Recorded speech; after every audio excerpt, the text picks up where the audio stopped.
lubbuu kiyya baasa ijjattee sassafuutti akka nam takkas dawwaltanii waa'ee kiyyaa hin gaafate akka sababa kiyyaati nam takkattii hin dubbatu maatiin kiyyallee keessaan naan dawwalina lubbuu kiyya yeroo baasa asirrumatti na argaa asumarra sabbara asumarra dhagahaa asumarratti argaa namas hin gaafatina waa'ee kiyyaa maal taatee eessatti akkamitti jettanii ni nama gaafattan taatti hin jiru.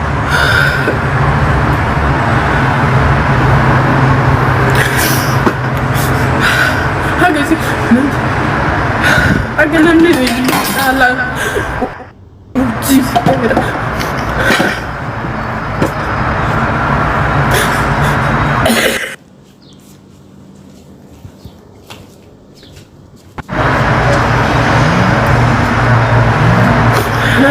tinda wali nami takayna tinda wali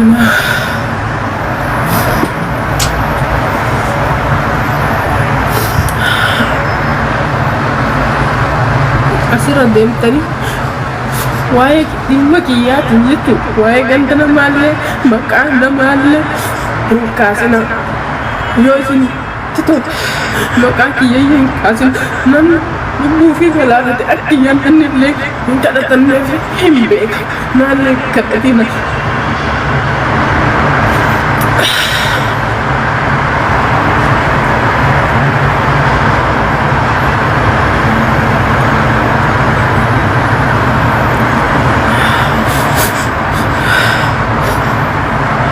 warroon maqaa keenya nyaatte maqaa keenya akkas goote achiin malte asiin malte naan jettan maqaa nama takka hin nyaanne yoo maqaa kiyyaaf maqaa maatii kiyyaa taate malee maqaa nama takka maalletti ganda takkallee bakka hin bu'u nama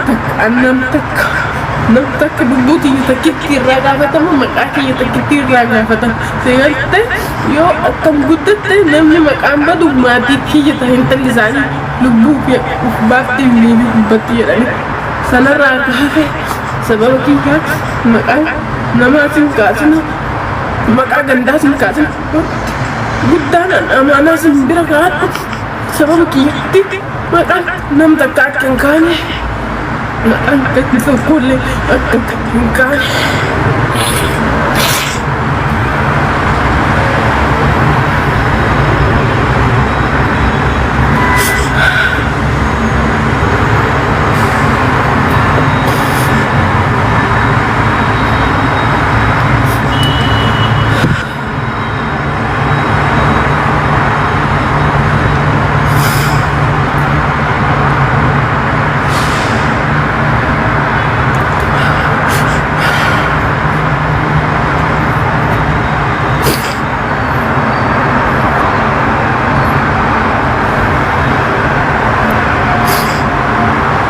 warroon isin fakkiisee yoo jiraatte warroon isin miidheesse yoo jiraatte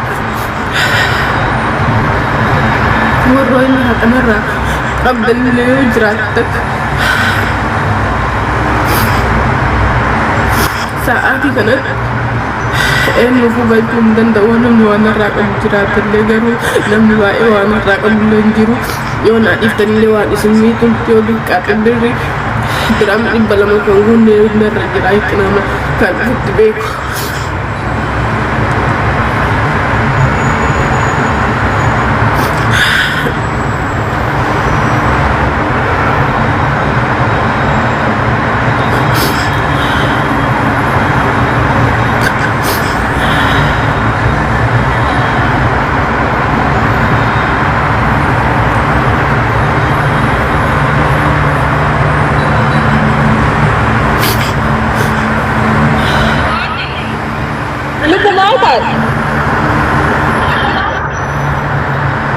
Roddy.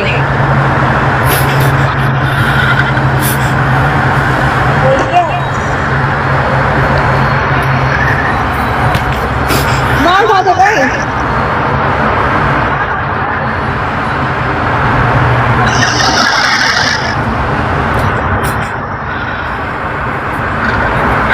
Roddy, Mom?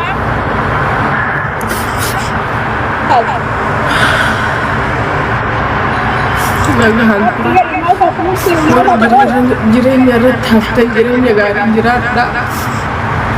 isini haa bal'attu warroonnan isinitti dhiiqqisee jireenya tana isinitti dhiiqqisee jedhe isinis haa bal'atu. Pode mata depois.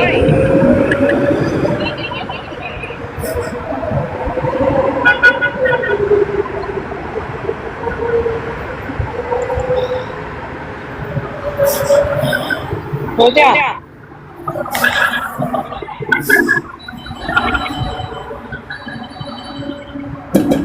Pode.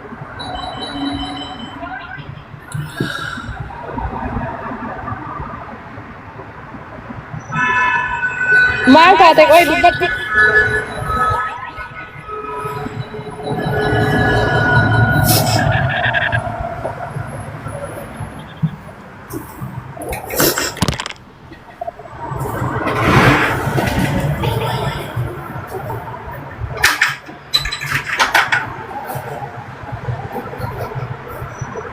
Maal taate qoy namni dhiyaatan namni lakkoofsii qabdan hin jettan ijoo. Salaam alaikum sume. Ooyye. Maal taate Wallaahi hin beekon. viidiyoo tokko hojjette bara hojjetettee bootti beeytee ganama kana viidiyoo yoo argite jiraatti. Iddoo isin irratti darbeera jechuun namni sitti dhiyaatan yoo jiraatan gaa'is bilbilaa fi. Aramni itti dhufte.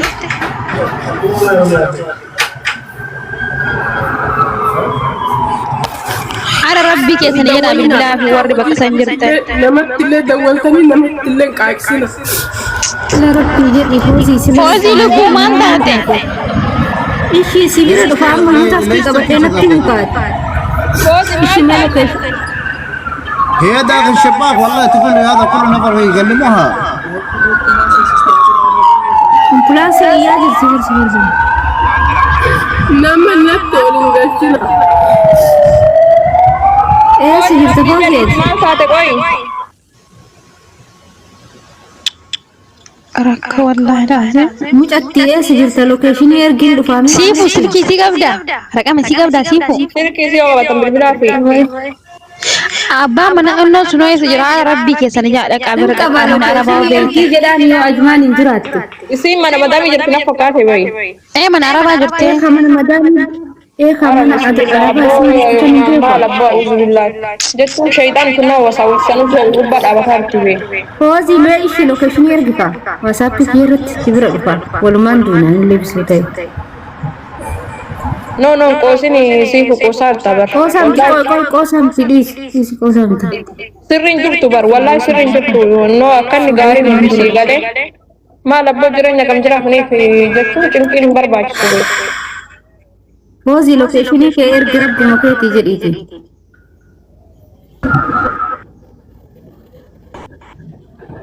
Bitorkii qabina fakkaate. Namatti dhamu.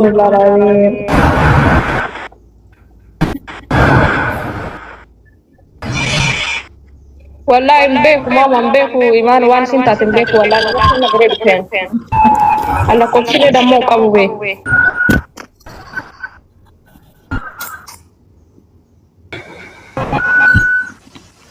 Fozi yoo rakkoon jiraatu nuti wallahi rakkoo namni furu yoo taate mana namni ma fura maal siifu ati itti dhiyaata qoy.